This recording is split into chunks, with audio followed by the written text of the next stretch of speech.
Welcome to 10 Minutes a Day, a daily reading of the Catholic Church's social encyclicals. Today we continue with Populorum Progressio, written by Pope Paul VI in 1967. The duty of promoting human solidarity also falls upon the shoulders of nations. It is a very important duty of the advanced nations to help the developing nations.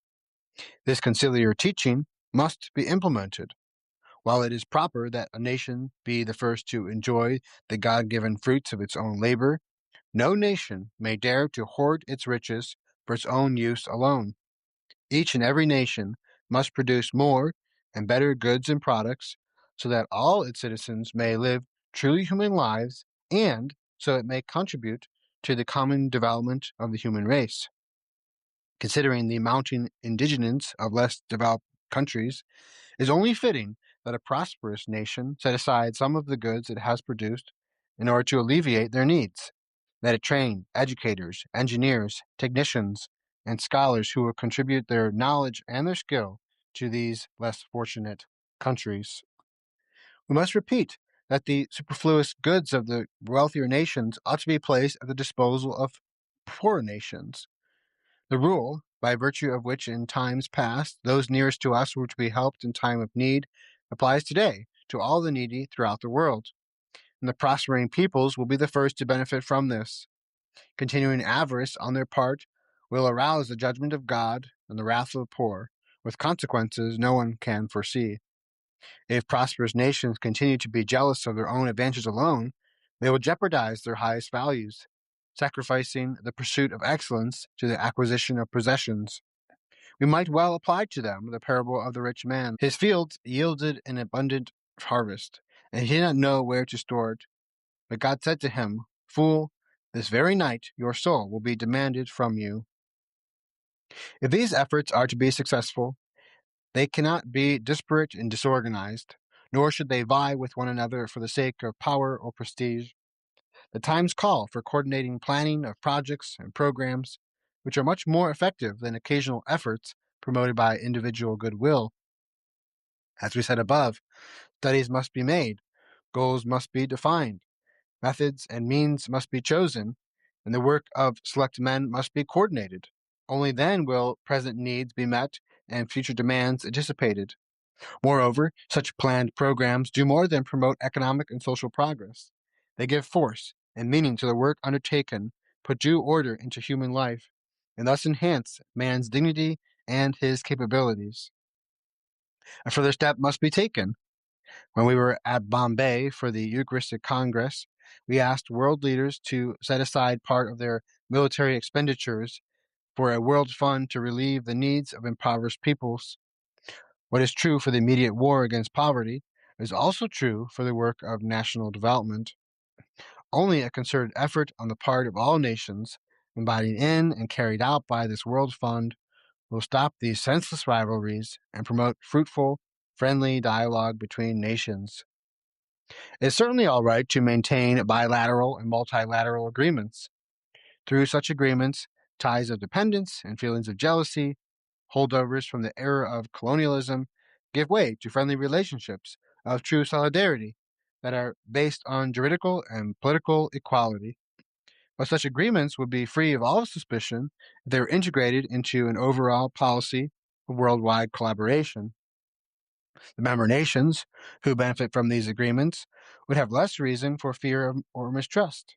They would not have to worry that financial or technical assistance was being used as a cover for some new form of colonialism that would threaten their civil liberty, exert economic pressure on them, or create a new power group with controlling influence. Is it not plain to everyone that such a fund would reduce the need for those other expenditures that are motivated by fear or stubborn pride? Countless millions are starving, countless families are destitute, countless men are steeped in ignorance, countless people need schools, hospitals, and homes worthy of the name. In such circumstances, we cannot tolerate public and private expenditures of a wasteful nature. We cannot but condemn lavish displays of wealth by nations or individuals. We cannot approve of a debilitating arms race It is our solemn duty to speak out against them, if only world leaders would listen to us before it is too late. All nations must initiate the dialogue which we called for in our first encyclical, Ecclesiam Suam. A dialogue between those who contribute aid and those who receive it will permit a well-balanced assessment of the support to be provided, taking into consideration not only the generosity and the available wealth of the donor nations, but also the real needs of receiving countries and the use to which their financial assistance can be put. Developing countries will thus no longer risk being overwhelmed by debts whose repayment swallows up the greater part of their gains. Rates of interest and time for repayment of the loan could be so arranged as to not be so great a burden on either party, taking into account free gifts, interest-free or low-interest loans, and the time needed for liquidating the debts. The donors could certainly ask for assurances as to how the money would be used. It should be used for some mutually acceptable purpose and with reasonable hope of success, for there's no question of backing idlers and parasites. On the other hand, the recipients would certainly have the right to demand that no one interfere in their internal affairs of their government or disrupt their social order. As sovereign nations, they are entitled to manage their own affairs, to fashion their own policies, and to choose their own form of government. In other words, what is needed is mutual cooperation among nations, freely undertaken, where each enjoys equal dignity and can help to shape a world community truly worthy of man. This task might seem impossible in those regions where the daily struggle for subsistence absorbs the attention of the family, where people are at a loss to find work that might improve their lot during their remaining days on earth. These people must be given every possible help. They must be encouraged to take steps for their own betterment and to seek out the means that will enable them to do so. This common task undoubtedly calls for concerted, continuing, and courageous effort. But let there be no doubt about it. It is an urgent task. The very life of needy nations, civil peace in the developing countries, and world peace itself are at stake. Efforts are being made to help the developing nations financially and technologically. Some of these efforts are considerable, yet all these efforts will prove to be vain and useless if their results are nullified to a large extent by the unstable trade relations between rich and poor nations. The latter will have no grounds for hope or trust. They fear that what is being given them with one hand is being taken away with the other. Highly industrialized nations export their own manufactured products, for the most part. Less developed nations, on the other hand, have nothing to sell but raw materials and agricultural crops. As a result of technical progress, the price of manufactured products is rising rapidly, and they find a ready market. But the basic crops and the raw materials produced by the less developed countries are subject to sudden and wide-ranging shifts in market price. They do not share in the growing market value of industrial products. This poses serious difficulties to the developing nations. They depend on exports to a large extent for a balanced economy and for further steps toward development. Thus, the needy nations grow more destitute, while the rich nations become even richer. It is evident that the principles of free trade, by itself, is no longer adequate for regulating international agreements. It can certainly work when both parties are about equal economically. In such cases, it stimulates progress and rewards effort. That is why industrially developed nations see an element of justice in this principle. But the case is quite different when the nations involved are far from equal. Market prices that are freely agreed upon can turn out to be most unfair.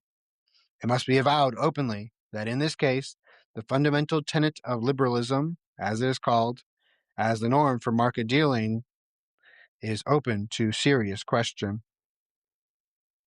The teaching set forth by our predecessor Leo XIII and Rerum Novarum is still valid today. When two parties are in very unequal positions, the mutual consent alone does not guarantee a fair contract. The rule of free consent remains subservient to the demands of the natural law. In Rerum Novarum, this principle was set down with regard to a just wage for the individual worker, but should be applied with equal force to contracts made between nations, trade relations can no longer be based solely on the principle of free, unchecked competition, for it very often creates an economic dictatorship. Free trade can only be called just when it conforms to the demands of social justice. As a matter of fact, the highly developed nations have already come to realize this. At times, they take appropriate measures to restore balance to their own economy, a balance which is frequently upset by competition and is left to itself. Thus, it happens that these nations often support their agriculture at the price of sacrifices imposed on economically more favored sectors. Similarly, to maintain the commercial relations which are developing among themselves, especially within a common market, the financial, fiscal, and social policy of these nations tries to restore comparable opportunities to competing industries which are not equally prospering. Now, in this matter, one standard should hold true for all. What applies to national economies and to highly developed nations must also apply to trade relations between rich and poor nations. Indeed, competition should not be eliminated from trade transactions, but must be kept within limits so that it operates justly and fairly, thus becomes a truly human endeavor.